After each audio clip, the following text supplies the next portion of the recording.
Germany के एकीकरण में बुद्धिजीवियों का क्या रोल था, यह भी हम लोगों ने देखा। इसके अलावे वहाँ पर वाइमर साम्राज्य के अधीन जो येना विश्वविद्यालय था, वहाँ के विद्यार्थियों में राष्ट्रवाद की चेतना जगी और उन लोगों ने आंदोलन करना शुरू किया।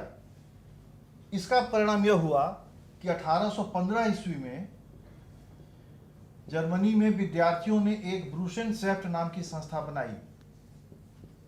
यह जो संस्था थी, यह राष्ट्रवाद को आगे बढ़ाने के लिए संस्था थी। लोगों में देशभक्ति की भावना भरी हुई थी और परिणाम यह हुआ कि जर्मनी के जो छोटे छोटे राज्य थे, रजवाड़े थे, वे आपस में एक होने के लिए ललायित होने लगे।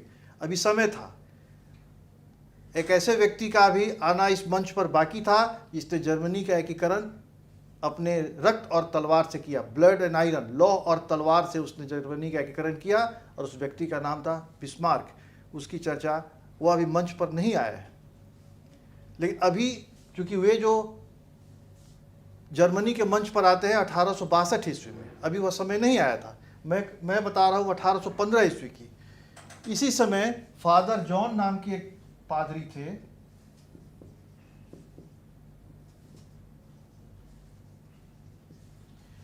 इन्होंने तरुण आंदोलन चलाया।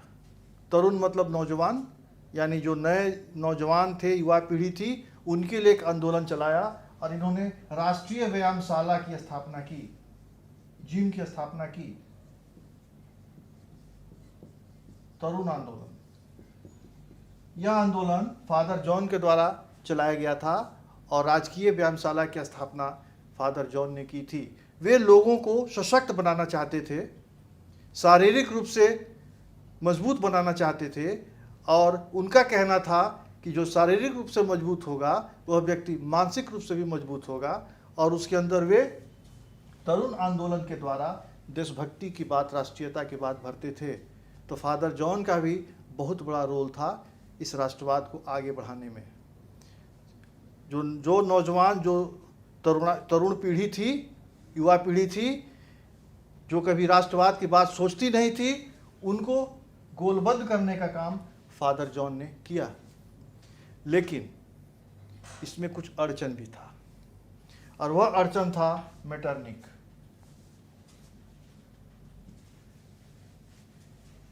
जो जर्मनी के एकीकरण का जो बाधा था वह था मेटरनिक। 1815 ईस्वी में जिस समय नेपोलियन का वाटरलू के युद्ध में पराजय होता है, उसके बाद वियना कांग्रेस की इसने आयोजन किया। वियना कांग्रेस की स्थापना बुलाया गया। इस वियना कांग्रेस में फ्रांस, रूस, इंग्लैंड और ऑस्ट्रिया, इन्हीं लोगों का दबदबा रहा और मेटरनिक सर्वोपरि नेता के रूप में उस कांग्रेस में उभर कर आया। उस समय से लेकर जब तक वो ऑस्ट्रिया का भाग्य विधाता रहा 1848 ईस्वी तक, उसने यूरोप की राजनीति को अपने अनुसार चलाया। इसीलिए कहा जाता है कि नेपोलियन का युग 1815 में खत्म हो गया था और 1815 के बाद मेटरनिक का युग शुरू हुआ था। यह जासूसों के द्वारा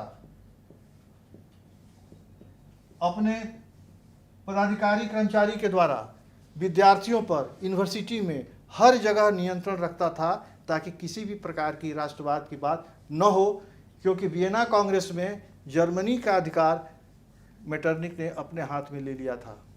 अर्थात राष्ट्रवाद को बढ़ने में मेटरनिक पूरी तरह बाधक बन चुका था। हालांकि उसके पहले 1806 ईस्वी में नेपोलियन ने पवित्र रोमन साम्राज्य का खात्मा कर दिया था जर्मनी से, और वहाँ पर उसने अपना राइन संघ की स्थापना की थी। 39 प्रदेशों को मिलाकर नेपोलियन ने राइन संघ की स्थापना की थी, राइन महासंघ, और पवित्र रोमन साम्राज्य को उसने खत्म कर दिया था। उसने बहुत से आर्थिक और राजनीतिक सुधार किए। उसने नेपोलियन कोड लागू किया उन प्रदेशों में, लेकिन शुरुआत में तो ठीक लगा, बाद में वहाँ की जनता थी वह नेपोलियन से त्रस्त हो गई और वह नेपोलियन के खिलाफ एकजुट होने लगी।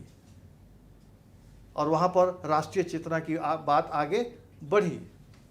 इसके अलावा हम देखेंगे कि मेटरनिक के काल में, जिस समय मेटरनिक जर्मनी में अपना सत्ता स्थापित कर चुका था वियना कांग्रेस के द्वारा, तो वहाँ पर कोयला और खनिज का काफ़ी विकास हुआ।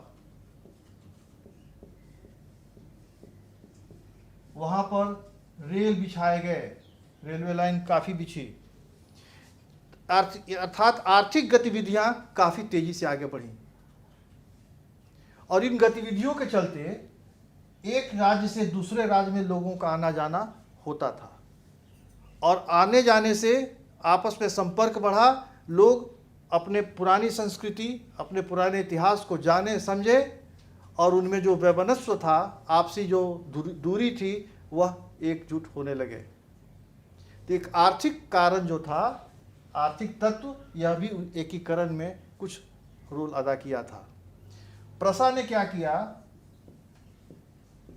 कि 1834 ईस्वी में इसने जोलवराइन संघ की स्थापना की, जोलवराइन शुल्क संघ।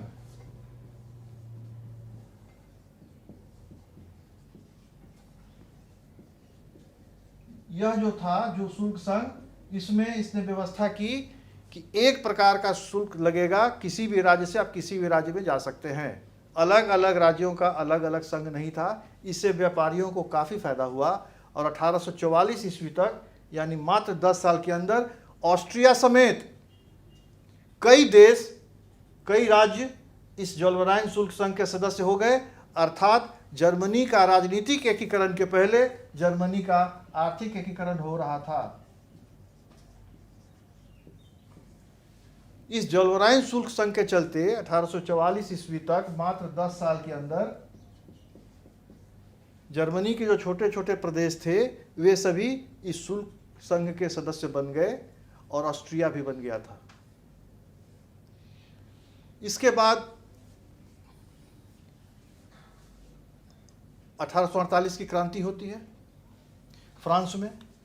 1848 की क्रांति का असर यह हुआ कि मेटरनिक ऑस्ट्रिया छोड़कर भाग गया, क्योंकि वहां भी क्रांति हो गई। अब मेटरनिक ऑस्ट्रिया में नहीं था।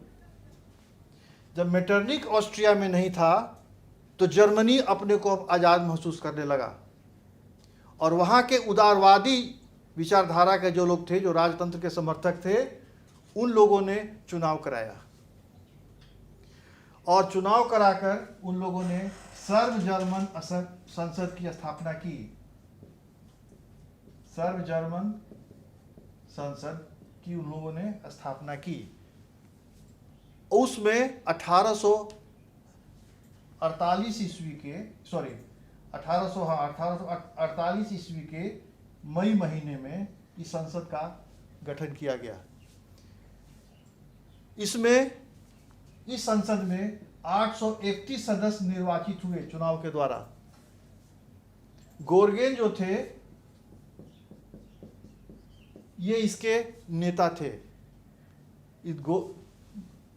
इन्हीं की अध्यक्षता में इस संसद को बुलाया गया, और वहां पर निर्णय हुआ कि प्रसा का जो राजा था, फ्रेडरिक विलियम IV, देखिए यहां पर बहुत ही विचित्र बात हुई थी। फ्रांस की क्रांति हो गई थी निरंकुश राजतंत्र के खिलाफ, और यहां पर संसद की स्थापना हो गई थी। ये चाहते तो वहां पर प्रजातांत्रिक व्यवस्था ला सकते थे, लेकिन उदारवादियों ने वहां पर संवैधानिक राजतंत्र की बात की। इन लोगों ने फ्रेडरिक विलियम IV को, जो कि प्रसा का शासक था, इन लोगों ने उसको अपना शासक मनोनीत किया, नियुक्त किया कि आप हमारे जितने भी हम लोग हैं, इसके आप शासक बनिए। फ्रेडरिक विलियम IV यह ऑस्ट्रिया से भयभीत था।